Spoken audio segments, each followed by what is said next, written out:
Tell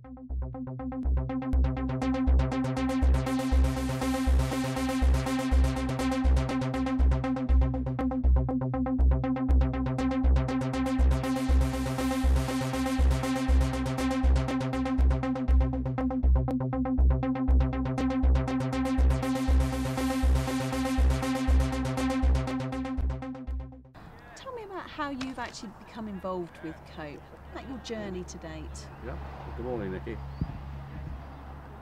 My wife, Patricia, died in January before last, 18 months ago, and I reached the stage where I didn't really know, what on earth I could cope with after something like that happening. I joined a group which was more or less instrumental in helping me overcome the grief called Bereavement Friendship Care. And as a result of me going to one or two of their meetings, I was asked by a charity called Cope, which is Cambridgeshire Older People's Enterprise, that operated out of Cambridge, to see if I could help them recruit members for Cope in Huntingdonshire. Their original setup was simply centred on Cambridge as a city, and I felt that they had to extend to Cambridgeshire, and that took in Huntingdonshire as part of the geographical political change. And my job since joining Cope is to be the recruiter, and whilst Cope have got about 2,800 signed up members, I've now got something like 150 plus in Huntingdonshire. And as a result of that, I'm trying to develop a unique element within Huntingdonshire, because I felt Cambridge was too parochial. Every piece of information that Cope produced had a Cambridgeshire telephone number, 01223.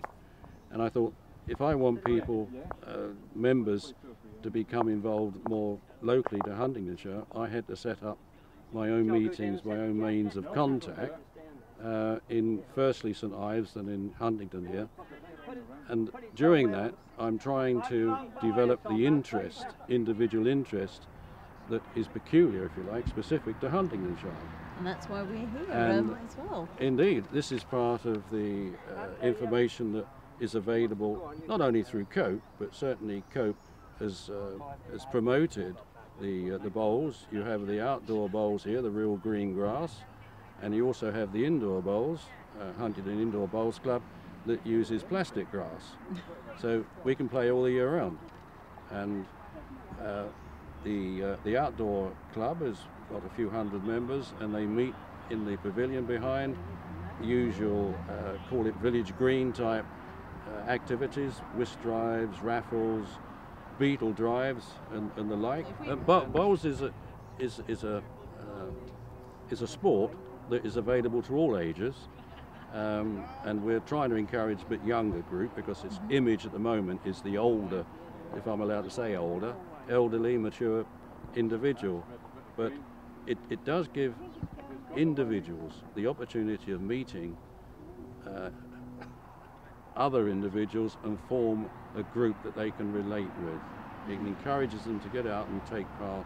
And it's quite competitive, isn't it? Oh, yeah. Don't be put off by this old fuddy-duddy. You get the ladies in particular here. They are as ruthless as and competitive as anybody. Now, it is a competitive game, but in a casual manner, but a bit subtle. It's not like the aggressive games. This is more subtle. And I say, additional to that, you've got the indoor bowls, which operates now all the year, summer and winter, and coaches are available. Professional qualified coaches are available to take anybody in that wants to take part in playing bowls. It's perfect, unique opportunity. Recommend it to anybody. Thank you. Now let's talk about Cope a little bit more and its strategic role. Right. You've had quite a few successes. I'm really keen to hear about the bus pass story. Well, I think Cope's ambition is to get out to, again, like-minded, uh, where you can take part in debates, discussions, you know, just general run-of-the-mill meetings, but it's also got a voice, and we're approaching now 2,800 signed-up members, and that is a voice that is out there. And whereas an individual's got a gripe or a moan or a whinge against an individual or an authority of any sort, shape or size, it feels isolated and completely incapable of making any difference. Whereas a comment to a member of Cope, and again, Cope has been rather clever, I think very clever, in having members in Cope strategically placed in quite a number of high-flying positions in various authorities or governmental or departmental, local councils or whatever they call themselves.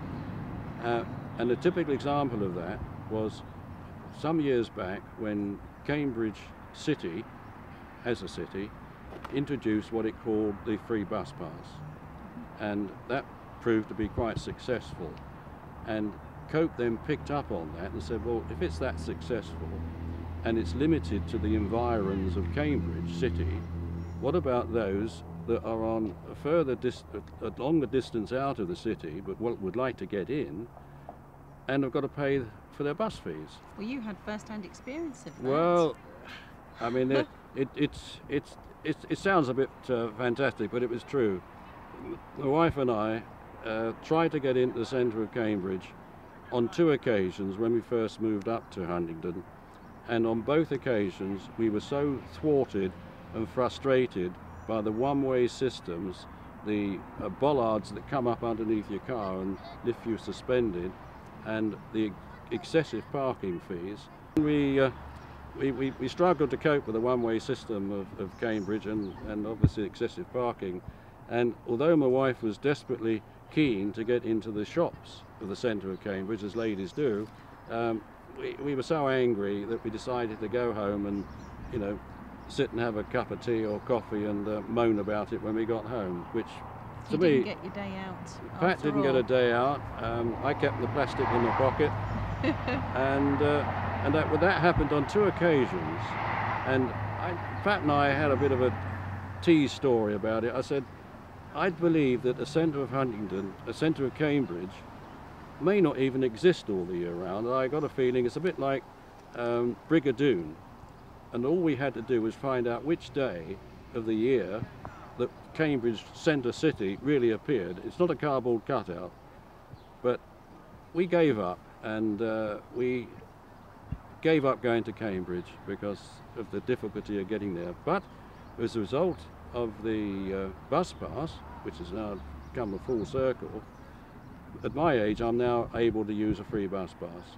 I can jump on a bus outside my house 200 or 300 yards away, get into the centre of Cambridge, get out the bus depot, and within 5 minutes I've got all the major stores. It's not that I want boutiques or bistros, but it's just nice being in the centre of Cambridge where you've got the buzz of a very lively city. And I think without the bus pass, now available to everybody, not only in Cambridge City or Cambridgeshire as a county, but the whole of the country has now been brought into this free bus pass. And I do honestly believe that it's only been brought about by the development that Cope put on it originally with Cambridge City authorities. How can people get involved with what you're doing and support the valuable work that's going on? Okay, well that's fairly simple. The Cope, I call it head office in Cambridge, has set up its own website, details that will be made available. And additional to that, I have my own email address within Huntingdonshire. Shift happens. Shift happens. Shift happens. Shift happens. Shift happens. Shift happens. Shift happens. Shift happens.